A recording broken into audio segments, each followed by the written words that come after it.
우리 인사합시다. 천국에서 만납시다. 반드시 천국에서 만납시다. 예, 천국에서 반드시 만납시다. 네, 감사합니다. 오늘 오늘 귀한 말씀은 복받는 비결이 딱 숨어있기에 2022년도에는 복받는 비결 네 번째 말씀을 또 증거하도록 하겠습니다. 오늘 이 귀한 자리에 오셔서 너무나도 감사합니다. 먼저 인사할 것은 미얀마 지하교회에서 예배드리는 자, 중국 북경 국방에서 만주벌판에서 예배드린 자들을 축복합니다. 또한 북한 땅과 만주벌판 사이에 있는 그 국경에서 예배드리는 지하교회들을 축복합니다. 하나님 아버지께서 특별히 오늘 이 말씀 가운데서 어떻게 말씀하세요? 가장 중요한 말씀, 우리 성경책을 탁 보면은 마태복음 3장 15절에 이렇게 말씀하고 있습니다. 예수님께서 대답하여 이르시되, 누구에게? 세례 요한에게 대답을 하고 있습니다. 예수께서 대답하여 이르시되, 이제 허락하라. 우리가 이와 같이 하여 모든 의를 이루는 것이 합당하니라 그럽니다. 여기 귀한 말씀 속성 가운데서는 허락하라는 말씀이 나와 있는데, 이 말씀이 아페스라는 단어를 쓰고 있습니다. 이 말씀은 허락하고 내게 맡겨라, 또 모든 것을 용서하라, 이런 복합적인 단어를 하나님이 우리 예수님께서 우리 보고 쓰고 계시는 겁니다. 어떤 일이요? 우리는 인생길 가운데서 살다 보면 지난 과거를 많이 회상하고 생각 속에 있고, 그 지난 과거 속에서 미래를 발견할 때도 있고 또 미래를 설계할 때도 있습니다. 하지만 우리는 어떻게 되나요? 우리가 생각한 만큼 모든 것이 이루어지고 있나요? 아니요. 그렇지 못할 때가 많이 있습니다. 사람은 자기 혼자 일을 했을 때는 한 가지 일만 할 수 있지만, 두 사람이 하면 세 가지, 네 가지 일을 할 수가 있고, 또 다섯 사람, 열 사람이 있으면 한 군대를 갖다 이룰 수가 있는 것입니다. 큰 일들을 함께 하는 데는 연합이라는 단어가 있을 수가 있습니다. 그러기 위하여 오늘 이 귀한 말씀을 보면은 우리 예수님께서 누구에게 갔습니까? 세례 요한에게 갔는데, 우리 예수님은 세례를 받을 필요가 없는 분이신데도 세례 요한에게 갔던 겁니다. 이 세례 요한에게 왜 갔을까요? 세례 요한 또한 역시 우리 예수님 모시기 전에 약 700년 전에 이사야가 이렇게 예언을 했습니다. 어떻게 예언했어요? 마태복음 3장 3절에 가보니까 그는 선지자 이사야를 통하여 말씀하신 자라 이렇게 읽었을 때, 광야에 외치는 자의 소리가 있어 이르되 너희는 주의 길을 준비하라. 그가 오실 길을 곱게 하리라. 그런데 이 오실 길을 곱게 하기 위하여, 이 곱게라는 단어는 성경상으로 봤을 때 우리 예수님께서 나타내시는 말씀들은 온전함을 나타내고 있는 것입니다. 이 온전함이라는 단어는 우리 성경 속에 17번 나옵니다. 그 마침 귀한 단어입니다. 우리 예수님은 어떻게 해요? 거룩하고 거룩한 속성 가운데 있더라도 온전한 자를 찾는다는 말입니다. 누가 이 온전하다는 단어를 쓸 수 있는 분들은 약 우리 예수님 외에도 한 두세 분밖에 안 됩니다. 우리 온전하다는 단어를 쓸 수 있는 분은 에녹이라는 분이 있고, 또한 조금 더 시대를 지나가고 난 다음부터는 누가요? 엘리야라는 사람도 있지만, 이 엘리야라는 사람은 야고보서 5장에 가보면 우리 보고 17절에 이렇게 말합니다. 성경이 우리와 똑같다. 우리랑 똑같다고 5장 16절에 말하고 있습니다. 또한 엘리야가 부르짖으면 3년 동안 비도 오지 않냐고, 또한 3년 동안 3년 반 후에 부르짖으면 비가 내려오는 역사 또한 우리에게 믿음 속에서 동일한 역사를 나타내고 있다는 겁니다. 그리하기 위해서 우리 예수님께서 세례 요한에게 가서 물로 세례를 받게 됩니다. 물로 세례를 받는 데 있어서 어떻게 해요? 요한은 어떻게 말합니까? 내가 당신에게 세례를 받아야 되는데 어찌하여 당신이 나에게 세례를 줍니까? 이 말씀이 뭐예요? 오늘날로 말하면 여기서 3장 1절에 마태복음 3장 1절에 가면 그때에 세례 요한이 이르러 유대 광야에서 접하여 말하되, 3장 2절에 가장 굉장히 중요한 말씀이었습니다. 회개하라, 천국이 가까이 왔느니라. 천국이 누구예요? 예수님이 오늘 이 땅에 오셨는 겁니다. 예수님이 이 땅에 오셨는데 예수님을 영접할 자들은 회개부터 먼저 이루어져야 된다는 겁니다. 또한 예수님이 오셔서 완성된 말씀을 어떻게 말합니까? 바로 뒤편에 있는 마태복음 4장 17절에 가보니까 회개하라, 천국이 가까이 왔다. 회개한 사람들을 예수님은 데리고 천국으로 가겠다는 겁니다. 죄를 덮어쓰고 죄 가운데 있고 죄의 속성을 사랑하고 세상 것을 사랑하고 하나님을 멀리하고 있는 자들은 하나님 또한 멀리 있다는 겁니다. 제가 지난주 한 주 동안 많은 분들이 저보고 의문점이 있다고 전화가 왔었습니다. 왜 목사님 선한 일도 하고 좋은 일도 하는데 왜 목사님을 욕하는 분들이 계십니다 그래요. 왜 그분들이 나를 욕할까? 궁금해서 생각해 보았습니다. 하나님이여, 왜 이분들이 지역사회에 있던 선배라고 하는 사람들이 또한 동력자라고 하는 사람들이 왜 저를 욕합니까? 딱 한 가지뿐이었습니다. 딱 한 가지 발견하는 것은 그분들이 인품은 욕을 하지 아니할지라도 그 속에 있는 마귀가 욕을 하는 겁니다. 왜 그 마귀가 들어가요? 회개하고 성령 충만하면 아름다운 검은 보화보다도 더 아름다운 언어를 입에서 내뱉습니다. 찬송하게 됩니다. 찬미하게 됩니다. 하나님께 거룩한 영광을 드리게 됩니다. 하지만 회개하지 아니하고 가장 세상 찌든 때로 덮어서 있고 세상의 것만 바라보고 세상 탐욕과 염려와 근심 걱정 속에 살아가는 자들은 그 입에서 나오는 소리가 불평과 불만과 원망과 과거 속에 자기 잘난 모습, 자기 조상의 4대째 5대째 우리 집은 목회자의 가정이야. 근데 4대째 5대째 목회자의 가정 당대히 자기도 목사님이면서도 언어가 나오는 소리는 물질 문제, 자기 인생관 문제, 여자 문제, 모든 문제만 있는 거예요. 왜 그럴까요? 그 속에 마귀가 자리하고 사탄이 자리하고 있기 때문에 어떻게 오늘 이 세례 요한과 같은 목사님을 만나서 우리 예수님 또한 역시 세례를 받습니다. 이 세례를 받는 이유가 뭐예요? 우리 예수님께서 그 세례를 받고 나니 이런 기이한 일들이 생겨버립니다. 예수께서 세례를 받으시고 곧 물에서 올라올 새 하늘이 열려버립니다. 그 하늘이 열리면서 성령님이 다시금 임재해버립니다.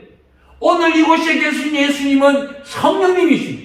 이 땅에 마리아의 몸을 빌려서 성령으로 오셨는 분이지 사람의 능력으로 온 것이 절대 아닙니다. 그렇기 때문에 여기 나타나고 있는 예수님은 성령님이십니다. 성령님이신데 성령님에게 더욱더 성령의 능력과 권능과 근위와 하나님의 전신갑주를 입혀주시려고 하나님이 모든 죄악, 육신 속에 있는 모든 죄악을 세례를 받고 씻음받고 물러서 거듭 난 자에게 성령의 충만함으로 나타나니 우리 하나님께서 하늘로부터 이렇게 말씀한 하늘로부터 소리가 들리는데 내 사랑하는 아들이요 내 기뻐하는 자로군요. 불평불만을 품고 살고 앞으로 나타나는 염려와 빈신 걱정을 살아가고 세상 우상들을 찾아가고 있는 이러한 사람을 과연 또한 무속신앙을 찾아가고 정대인처럼 말을 하고 자기가 철학을 말을 하고 철학이 세상의 문학이냐 또 천국 가는 길이냐 말하는 그러한 설교를 듣고는 어떻게 될까요? 이 산업의 발전과 과학의 발전은 굉장한 지혜와 지식을 누가 주신 겁니까? 어떤 분이 그렇게 말해요. 학교에서 주었다고요. 절대 아닙니다. 학교에서 준 적이 없습니다. 최초, 태초, 시초 이전에 올라가 보면 하나님이 주셨던 것입니다. 이 하나님이 이 땅에 4대 문명 창세기 2장에 가보면은 네 강이 나옵니다. 에덴 동산에서 네 강으로 흘러넘치는 그 강들로 인해 가지고 네 번째 강 유브라데 강이 4대 문명을 지니고 솟아나는 힘보다도 더 어떤 능력을 우리가 받았다는 것입니다. 우리 하나님은 지금도 수많은 별들을 만들고 계십니다. 왜 그럴까요? 하나님이 우리에게 이 지구 우주를 팽창시키고 든든하게 붙들고 계시고 우리 한 사람 한 사람의 기도를 하나님이 듣고 계신다는 거죠. 우리 성경 말씀을 보면은요, 기가 막힌 말씀들이 있습니다. 우리 예수님 이 땅에 오셔서 기도를 하시고 말씀으로 설교를 하시는데 어떤 말씀들? 1000년 전에, 1500년 전에 있었던 모든 일들입니다. 여기 나타나고 있는 세례 요한에 대해서 잠시 설명하겠습니다. 이 설명을 위해서 누가복음으로 넘어가 봐야 되는데 누가복음에 가보면 이렇게 말합니다. 우리 예수님과 세례 요한이 만나는 장면이 나옵니다. 이 귀한 장면이 어떻게 나오고 있어요? 하나님의 특별하신 역사 가운데서 여기 나타나고 있는 누가복음 1장에 가보니까 사가랴의 1장 40절에 가는 사가랴의 집에 들어가 엘리사벳에게 문하나니 누가요? 마리아가 찾아갔는데 41절에 엘리사벳이 마리아가 문안함을 들으며 아이가 복중에서 뛰노는지라 엘리사벳이 성령의 충만함을 받아 큰소리로 불러내는 여자 중에 내가 복이 있으며 내 태중에 아이도 복이 있도다. 내 주위에 어머니가 내게 나오니 이 어찌 된 일인가. 보라 내 문안하는 소리가 내 귀에 들릴 때에 아이가 내 복중에서 기쁨으로 뛰놀았다. 주께서 하신 말씀이 반드시 이루어지리라고 믿은 그 여자에게 복이 있도다. 이 말씀은 뭐예요? 내 배 안에 지금 세례 요한이 있더란데 또 마리아 안에 예수님이 있는데 예수님과 세례 요한은 약 6개월 정도 차이가 난다고 합니다. 그런데도 지금 마리아 엘리사벳 안에 있는 아이가 약 9개월째라고 보면은 예수님은 3개월째예요. 그런데도 무엇이 통하여 내주 교통을 합니까? 성령의 교통하심이 나타나고 있는 겁니다. 복중에 있는 태아들끼리도 성령이 나타나고 있는 겁니다. 성령이 충만한 자에게 어떻게 말하고 있습니까? 44절에 보니까 내 복중에서 기쁨으로 뛰놀았다 이겁니다. 이 기쁨으로 뛰놀았는 우리 예수님 세례 요한이 성령이 통하니까 기쁨이 충만한 겁니다. 성령이 충만한 사람은 기쁨이 충만하고 어디를 가든지 합평케 되게 만들고 평강이 넘쳐나고 피스메이커 역할을 하고 있습니다. 하나님의 특별하신 역사를 더욱더 찾아가 보면은 누가복음 10장 21절에 가보면 우리 예수님이 이 땅에 오셔가지고 한 번 웃었던 사건이 나옵니다. 어떻게 웃으셨어요? 성령으로 웃으셨습니다. 성령에 충만한 사람은 입에서 불평불만이 나오질 않습니다. 저는 지난주 동안 그 소리를 들었을 때 저분이 왜 나에게 그 욕을 할까? 저분이 왜 나를 시기 질투를 할까? 왜? 그분은 4대째 5대째 목사님의 자녀라면서 그의 아버지 목사님, 할아버지 목사님, 정조할아버지 목사님, 고조할아버지가 목사님 집안 5대째 목사님의 아들이 왜 불평불만으로 살아가고 있어요? 무엇 때문일까요? 저는 한 가지를 발견했어요. 그분과 늘 대화할 때에 약 지금까지 전화통화를 한 30통 동안 정도 식사도 한 서너 번 먹어봤지만 이분 입에서 나오는 소리 가운데서 생명의 말씀, 성경적인 언어나 성경적인 단어나 성경적인 말씀은 한 구절도 한 단어도 없었다 이 말입니다. 성령의 생명의 양식은 뭐예요? 이 말씀입니다. 말씀을 내가 많이 읽으면 읽을수록 그 말씀 가운데 살아가게 되고 말씀으로 능력을 받아서 이 환경이 변해버리기 시작합니다. 저도 솔직히 여기 계시는 이사장님도 계시고 여기 계시는 분들 앞에 또한 미디어를 듣고 계시는 분들은 제가요 지난 11월 달에요 하나님을 원망 불평한 적이 있었어요. 하나님이요 왜 저를 이곳에 보내셨습니까?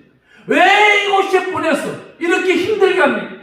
왜 서울에서 집회 마치고 돌아오면 1시간 반, 1시간 40분씩 걸리게 하고 지방에 나갔다 오는 것을 서울에서 나가면은 좋은 차 KTX를 타고 달려가고 비행기를 타고 달려가고 굉장히 편하게 다닐 텐데 여기서 달려가 3시간, 4시간씩 달려가서 집회를 해야 되고 그 어려운 육체적인 고난과 고통과 환경적으로 너무나도 힘들고 겨울이 다가오니 20년 전에 보일러를 설치한 보일러는 터져버리고 냉방에서 자야 되고 이런 것을 왜 하나님 저에게 주십니까? 한 달 동안 그 기도를 하니까 하나님이 저에게 속삭이는 말이 오늘 이 말입니다. 너는 내 사랑하는 아들, 내 기뻐하는 하나님의 용사로 십자가의 군병이로다. 너는 나의 목자로다. 이 말씀을 드리니 너무나도 감사합니다. 그런 다음에 환경을 떠들어봤어. 하나님이 이 땅을 영원히 사랑하고 축복하사 너를 전초 기지를 세웠으니 성령의 씨앗으로 이것을 밝히 불을 밝혀라. 그 말씀을 듣고 나니 너무나도 희한한 너무나도 황홀한 가운데 너무나도 기쁜 가운데 추워도 춥지 않았는데 얼마 전에 네이버에서는 영하 20도라고 하는데 그날 약 25도도 너무나도 추운 한 30도 정도 되는 거예요. 방에 바람이 밖에서 부는데 이 바람이 방을 통하여 지나가는 겁니다. 그렇지만 그때 마음은 오 성령님이 오셨네. 성령의 바람 타고 오신 나를 위로하신 이 기쁨의 만남이 있으니 얼마나 즐거움이 넘쳐납니까? 오늘 이렇게 나타나고 있는 세례 요한은 어떤 사람이에요? 야곱의 자손 중에서 세 번째 아들 레위, 이 레위가 레위 지파가 됩니다. 이 레위의 조상의 레위의 자손으로서 이 자가 누구예요? 사가라라는 아들. 이 사가라와 그 부인되는 엘리사벳 두 사람 다가 레위 지파 사람. 이 레위 지파 사람들이 놓았는 아들이 그 유명한 세례 요한입니다. 이 세례 요한이 하나님의 특별하신 역사 가운데 다시금 1500년 전으로 올라가 보면 어떤 일이 있어요? 약 1700년, 1800년 전에 야곱이 숫곳이라는 곳을 갔는데 세겜 사람들을 누가요? 그 둘째 아들 시므온과 셋째 아들 레위가 밤에 칼을 차와서 숫곳 골짜기에 있는 사람 세겜 사람들을 다 죽여버리고 남자들을 다 죽여버리고 그 여자들과 아이들을 전부 종으로 삼아버리는 사건이 있습니다. 그런데 이 큰 살인 사건이 생겼지만 어떤 일이 있어요? 유대인들의 전설에 의하면 유대인들은 이 당시에 레위는 돌아와서 야곱에게 혼이라고 그런 다음에 회개 기도를 했다는 거예요. 그 회개 기도를 한 사실을 안 하나님께서 이 가정에 세 번째 아들 연합함이라는 이름을 가지고 있는 레위를 하나님이 이 집안을 영원토록 제사장의 가정으로 가문으로 세워버린다는 거예요. 저와 여러분들이 한 생각을 해보세요. 얼마나 복을 받으셨나요? 정말 이 땅의 여인들 중에서 최고의 복 받은 사람이 누구일까요? 제가 어느 집회에 가서 5만 원을 딱 끄집어내놓고 물어봤어요. 최고의 복 받은 분이 누굴까요? 그러니까 사라 그러더라고요. 아니요. 그런 다음 사람들이 생각을 못하는 거예요. 정말 성경 속에서 최고의 복 받은 사람은요, 레아예요. 라헬이 아니라 레아예요. 레아는요, 그 자손들 중에서 세 번째 아들, 여기 나타나고 있는 레이는 제사장의 집안이 돼요.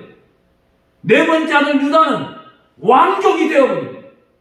그 유다의 집안을 절대 망하게 하지 않는다고 하나님은 맹세하고 언약을 한 집안이 지금까지도 그 자손 다윗이 나와 있어요. 그 다윗의 별이 이스라엘의 국기로 되어 있고 전 세계 금융을, 전 세계 과학을, 전 세계 경제를, 모든 정치, 사회, 문화, 노벨상을 굉장히 가장 많이 받은 나라가 이스라엘이 되어버린 겁니다. 그리한 그 부모들이 어떤 일을 했을까요? 저는 야곱 시대를 연구해 보다 보면 이렇게 말합니다. 라헬과 레아가 무엇이 달랐을까? 날마다 기도하고 찬송하는 자는 레아입니다. 자기 자손을 낳아도 위풍이 당당하고 또한 역시 둘째 시므온도 내 소리를 들었도다. 셋째 이 귀하고 귀한 레이도 연합할 수 있도다. 찬송하는 유다. 이런 식으로 이름을 지어나갑니다. 하나님께 영광 드리기 위해 자손들을 다 들었다는 것입니다. 내 것이다, 내 아들이다, 내가 이 아들의 인생을 책임진다는 가정은 앞으로는 절망 가운데 살아갈 수밖에 없다는 거예요. 그 가정들을 되돌아보면 어떤 일이 있어요? 부모가 자녀에게 돌려차기를 얻어뜨렸어. 병원에 입원합니다. 신앙상담이 들어왔는데 자기 남편이 아들로부터 돌려차기 한 방을 얻어맞았어. 뇌가 마비되어버렸다. 그 순간 뇌가 마비되는 그 순간 아버지의 심령은 어떻게 해서 뇌가 마비가 됐을까요? 그 순간 너무나도 고통 속에 들어가 버립니다. 아들에게 아버지가 한 대 얻어맞았는데 그 돌려차기 한 대 얻어맞았는데 지금까지도 내사 상태입니다. 약 1년 동안 내사 상태인데 경찰서에 신고를 못하겠고 그 아버지가 내사 상태에 들어갔는데 병원에 문병만 갔다 오면은 이제 어머니가 아들로부터 두들겨 맞는 일만 있는 거예요. 이러한 타락한 가정을 어떻게 만들었어요? 제가 그 어머니에게 물어봤어요. 이 아이가 나왔을 때 또한 20살이 되었을 지금 29살이 되었는 아들이 어떻게 성장시켰습니까? 자기 품에서 안아서 살았대요. 학교에 가면은 치맛바람으로, 군에 갔을 때도 그 대대장과 연대장을 만나러 돌아다니고, 회사에 취업했을 때도 자기 아들이 취직이 잘 되었어, 진급이 잘 되기를 위해서 그 상사들을 만나러 다니고, 그러한 가정이 그 속에서 자녀가 온전히 성장할 수 있을까요?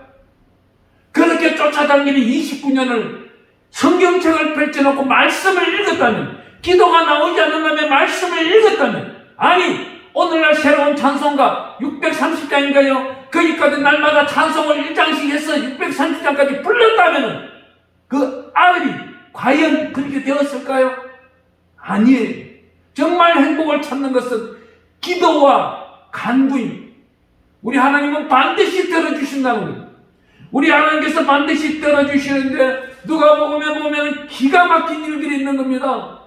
우리 예수님이 나에게 찾아오기를 기다리는, 아니 예수가 찾아오기를 기다리는 귀한 말씀 가운데서는 누가복음 2장 25절에 가보니까 예루살렘에 시몬이라는 사람이 있으니 이 사람은 어렵고 경건하여 이스라엘의 위로를 기다린 자라. 성령이 그 위에 계시더라. 성령이 계시면서 누구요? 성령님 되시는 아기 예수께서 자기에게 찾아오기를 기다리고 계시는 겁니다. 지금도 성령이신 예수께서 우리를 날마다 찾기를 원하고 날마다 만나기를 원하고 성령께서 우리를 지배하기를 원하며 운동권을 가지고 운동력을 가지고 일하시기를 원하는데, 우리는 성령님을 인정하고 모시고 환영하고 감사하고 영광을 드릴 때 성령님의 인생길에 우리는 들어간단 말입니다. 굉장히 축복받은 사람이 두 번째 누구예요? 여기 나타나고 있는 누가복음 2장 25절에 나타나고 있는 시몬이라는 사람과, 또한 그 옆에를 가보면 36절에 누가복음 2장 36절에 가보면 안나라는 여자가 있는데, 이 사람은 기가 막히게도 교회 안에서 기도하고 있는 이 나이가 84세입니다. 이 84세가 될 때까지 결혼해서 육체적인 남편과 7년만 살았고, 맨날 몇 시에 살아서 언제 7년 동안 헤어졌는지 모르지만 지금 84세 된 안나 또한 역시 예수님이 자기를 만나 주기를 원하여 기다리고 있는 것입니다. 이러한 예수님이 오셨을 때 이들이 기도하는 소리가 있어요. 우리랑 너무나도 다릅니다. 이 기도하는 소리가 어떤 기도예요? 여기에 나타나고 있는 누가복음 2장 29절에 가보니까 주제여, 그래. 주제여. 근본 하나님의 본체 되시는 우리 예수님은 하늘의 왕권을 버리시고 이 땅의 모든 생명을 사랑하사, 인간들을 사랑하사, 오늘날로 말하면 84억 인구를 한 명 한 명을 사랑하사 이 땅에 오시는 주인이 되어서 오셨다는 거예요. 그 주인이 어떻게 말해요? 여기에 나타나고 있는 시몬이 아기를 안고 하는 말이, 내 눈이 주의 구원을 보았사오니 만민 앞에 예배하신 것이요. 우리 예수님, 아기 예수님은 다녀가셨어요. 이제 다시 오시는 예수님은 왕은 오시고 왕 같은 자들 찾으십니다. 베드로전서 2장 9절에 가보니까 어둠 속에 있는 자들을 밝은 빛으로 구원하여 예수님처럼 어떻게 해요? 왕처럼 살아가기를 원하는 자들, 예비하는 제사장의 왕처럼 살아가기를 원하는 자들 우리 예수님은 찾으신다는 겁니다. 그런 자들은 어떻게? 성령의 충만함이 나타나는 것입니다. 성령의 충만함이 나타나기를 원하는 자들, 하나님 앞에 달려나와 예배를 드리고 일주일 동안 6일 동안은 또 말씀으로 충만케 되고 그 말씀 한 장 한 장을 읽어나갈 때 하루에 10장씩 읽어나가면 1년에 2독 반을 할 수 있습니다. 하루에 5장씩 읽어나가면 9개월 만에 완성할 수가 있습니다. 하나님의 생명의 말씀은 그 말씀을 읽어나가는 곳에 하나님의 지시가 있는 것입니다. 이제는 저 중국 땅이 3월 1일부터 자체에 있는 삼자교회, 또한 그 공안에 중국 정부에 등록이 되어 있는 그 교회들, 또한 교회 복음의 방송들, 그 방송들 아니면은 이제는 방송도 할 수 있을 뿐더러 외부에서 복음이 들어갈 수가 없는 시대가 되어버렸습니다. 3월 1일부터는 이제는 이 유튜브도 제가 저희 방송을 시청하는 저 만주벌판에 있는 자들, 또한 저 남중부 남중국에 있는 모든 분들이 이제는 이 유튜브를 시청할 수가 없습니다. 왜 그래요? 방해 전파 때문에 이 시간에 실시간으로 동영상을 볼 수도 없을 뿐더러 이제는 어떻게 가정에서 예배를 드리고 가정교회를 살아나가려면 중국 정부에 등록을 하고 중국 정부에서 설교를 써주는 것을 삼자교회에서 설교하듯이 가정교회에서도 똑같이 설교를 해야만이 중국 정부에서 말하는 문화 정책이 어긋나지 않기 때문에 중국에서는 이제는 그 지배를 하기를 시작합니다. 그렇다면 중국에는 인구가 전 세계에서 가장 많습니다. 잘못된 복음이 들어가는 겁니다. 공산당 복음이 들어가는 겁니다. 그때부터는 어떻게 되는 거예요? 회개라는 단어가 사라집니다. 이웃을 사랑하는 단어가 사라져버립니다. 우리 예수님 오셔서 이 땅에서 하나님을 향하여 충성하라는 단어 첫 번째 계명이 사라져버리고 두 번째 네 목숨을 다하여 이웃을 사랑하라고 했는데 이 사랑 또한 사라져버립니다. 예수님의 본체가 이제는 3월 1일부터 중국 땅에서 사라져버린다는 겁니다. 이 82억 인구가 잘못된 생명의 양식, 잘못된 육의 양식, 환경의 양식, 문화의 양식을 먹고 자란 자들이 앞으로 어떻게 되겠습니까? 전 세계 전쟁을 지배할 것이 문화혁명과 과학과 산업을 지배하려고 이 18억 인구가 뭉치는 것밖에 안 될 겁니다. 그리할 때에 이 땅은 피폐해지면서 하나님은 하늘문을 여는 시간을 점점 가까이 왔다는 것입니다. 이제는 우리가 할 수 있는 것은 무엇입니까? 복받을 자에게는 우리 하나님께서 이렇게 말합니다. 우리 본문 말씀으로 가보면은 허락하라. 무조건 허락하라. 어떻게 하라고? 회개 기도한 사람, 물로서 씻음 받은 사람에게 우리 예수님께서 이렇게 말합니다. 물과 성령으로 거듭나야 된다고 말합니다. 이게 이렇게 물과 성령으로 거듭나고 세례 받은 자, 하늘로부터 인정을 받고 성령 충만하여서 우리 예수님 또한 역시 마태복음 4장에 가보면 이렇게 말합니다. 성령의 손에 이끌려서 마귀를 대적하러 광야로 나갔습니다. 그리할 때에 우리 예수님께서 첫 번째 마태복음 4장 3절에 가보니까 마귀가 이렇게 말합니다. 예수님 보고 이 돌들로 떡덩이를 만들라 하니까 우리 예수님께서 4장 4절에 말씀하시기를 사람이 떡으로만 살 것이 아니라 하나님의 입으로부터 나오는 말씀으로 살 것입니다. 말씀이 어디 있나요? 이 생명책 66권을 말씀하고 있는 것입니다. 하나님이여 이곳에 모인 분, 또한 역시 동영상으로 시청하고 계시는 분 한 분 한 분이 매월 생명의 말씀을 1독씩 읽어낼 수 있는 성령의 능력을 한 분 한 분에게 주시옵소서. 그리할 때에 하나님이 특별하게 또한 두 번째 이겨낼 수 있는 방법, 마귀를 향하여서 이겨낼 수 있는 방법을 또 제시하고 있는 것입니다. 마태복음 4장 5절 6절에 보니까 우리 예수님을 시험하기 위하여 뛰어내려라. 성전 꼭대기에서 뛰어내리라고 합니다. 성전 꼭대기의 주인이 누구십니까? 예수님이십니다. 이 성전의 주인은 누구십니까? 예수님이십니다. 그런데 마귀는 성전에서 떠나라는 소리를 하고 있는 겁니다. 이 원회를 보면 성전에서 떠나라는 소리, 해당에서 떠나라는 소리를 하고 있어요. 그리 할 때에 그 해당의 주인은 누가 되겠어요? 마귀 자기가 주인이 되기 위해 예수님부터 뛰어내리라고 시험을 하고 떠나가라고 시험을 하고 있는. 그리 할 때에 우리 예수님께서 뭐라고 그럽니까? 주 너희 하나님을 시험하지 말라고 그럽니다. 하나님이 계시는 인도하고 계시는 대언자이신 예수님께서 오늘 이곳에 오셔서하나님 만나시고 만났습니다. 쌓아두신 은혜를 공급받았습니다. 이제는 말씀을 읽어 나갈 때 능력의 능력을 받고 하나님의 은혜 위에 은혜가 넘쳐나기를 축원합니다. 오늘 이렇게 하나님의 특별하신 말씀은 또 이렇게 말합니다. 마귀는 모든 사회의 문명을 자기한테 보여주면서 절하라고 합니다. 우리가 잘못된 뉴스, 잘못된 미디어, 잘못된 방송, 해놓되는 방송, 세상적인 것을 찾아나갈 때 그 모든 것은 어떻게 해요? 마귀에게 절하는 것과 똑같기 때문에 마귀에게 밥 주는 겁니다. 이것을 절제할 수 있고 하나님이 이것을 하지 않게 해달라고 기도하는 자에게 그 기도하는 자는 하나님께 경배하는 자예요. 내가 하나님과 밀접하고 친밀하게 있는 분들은 하나님은 그 믿음을 보시고 살아있는 자를 얘기고 하나님의 특별하신 은혜 위에 은혜가 오늘도 넘쳐나고 앞으로도 영원토록 무궁토록 여호와의 천국의 은혜가 넘쳐나기를 축원합니다. 기도하겠습니다. 만왕의 왕이시고 만주의 주가 되신 만군의